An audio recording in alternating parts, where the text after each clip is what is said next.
मैं पूछना चाहता हूं, मैं इस समय एक चलन देख रहा हूं, तमाम मौलवी और मौलाना इस समय एक बयान दे रहे हैं, कह रहे हैं गाय को राष्ट्रीय पशु घोषित करो। अबे हमने कहा कि गौ हमारी माता है, जन्म जन्मांतर का नाता है।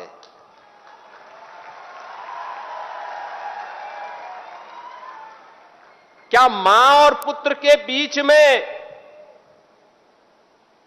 कुछ घोषित करने की आवश्यकता पड़ती है क्या?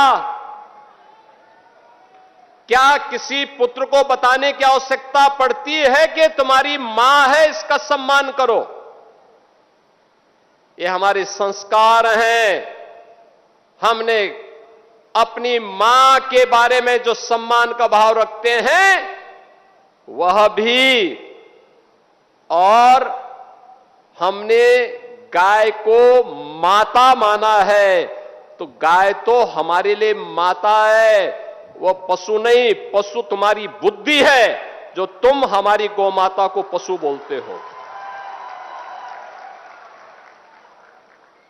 तुम्हारी सोच पशुवत है, जो तुम गौ माता को पशु बोल रहे हो।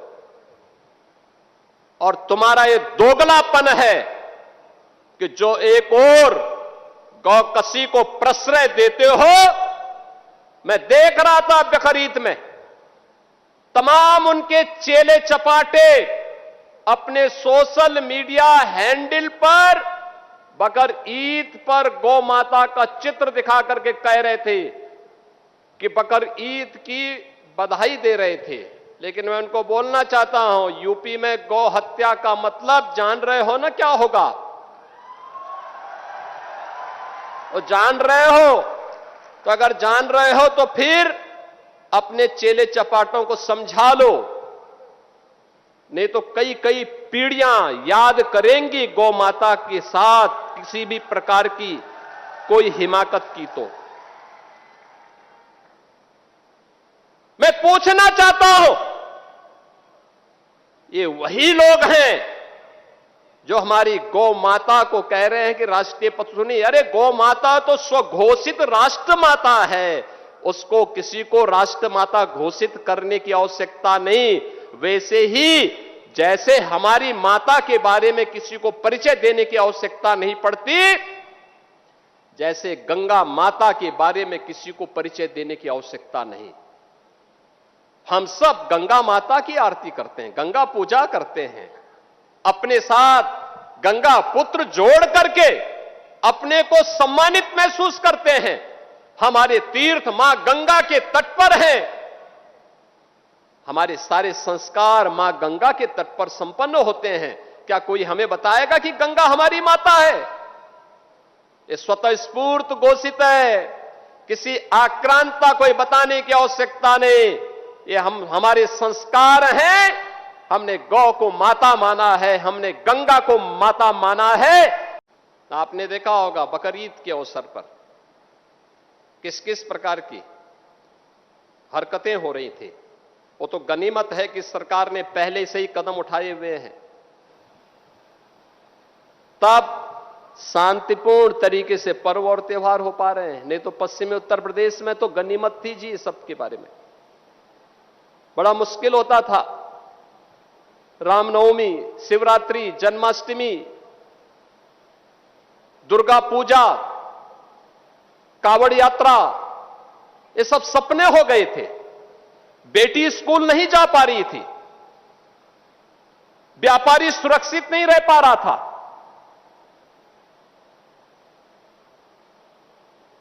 और दोस्ती, कैसी दोस्ती? आपने भी गाजियाबाद में देखा होगा,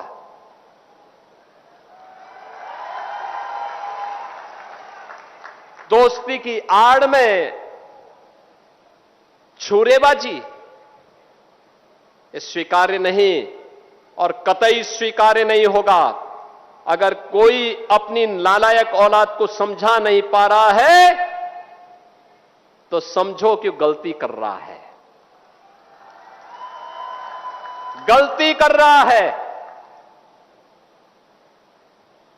याद रखना, हमारी संवेदना सामान्य नागरिकों के प्रति है। प्रधानमंत्री मोदी जी के नेतृत्व में पिछले 12 वर्ष में बिना भेदभाव के शासन की योजना का लाभ हर तबके को प्राप्त हुआ है। न जाति देखी गई, न क्षेत्र देखा गया, न भाषा देखी गई, न मत देखा गया, न मजहब देखा गया। सबका साथ और सबका विकास, योजनाओं का लाभ, विकास की योजनाएं बिना भेदभाव के, बिजली बिना भेदभाव के, कर्ज बिना भेदभाव के,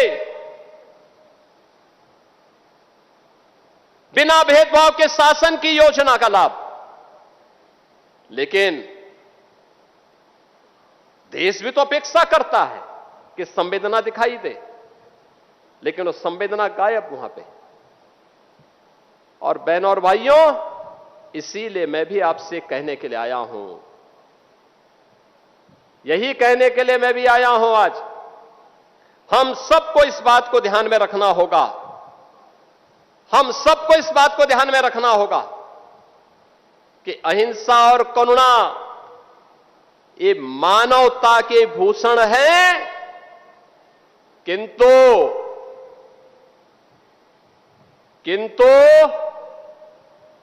शस्त्र उठाना होगा अगर सामने खरदूषण है। भगवान कृष्ण ने भी यही कहा था, परित्राणाय साधूनाम विनाशाय च दुष्कृताम। सज्जनों के लिए ही हम सज्जन बने, दुर्जनों के लिए नहीं। भगवान राम ने भी वही किया था, निस्सरहीन करो मही भुज उठाए प्रणकीन।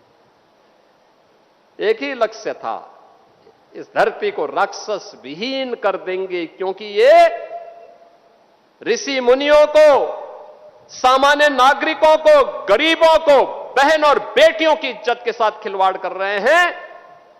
इनसे लड़ना होगा, इनसे निपटना होगा। देश के खिलाफ द्रोह करने वाले लोगों के प्रति उतनी कठोरता के साथ, उतनी निर्ममता के साथ लड़ने के लिए तैयार होना होगा।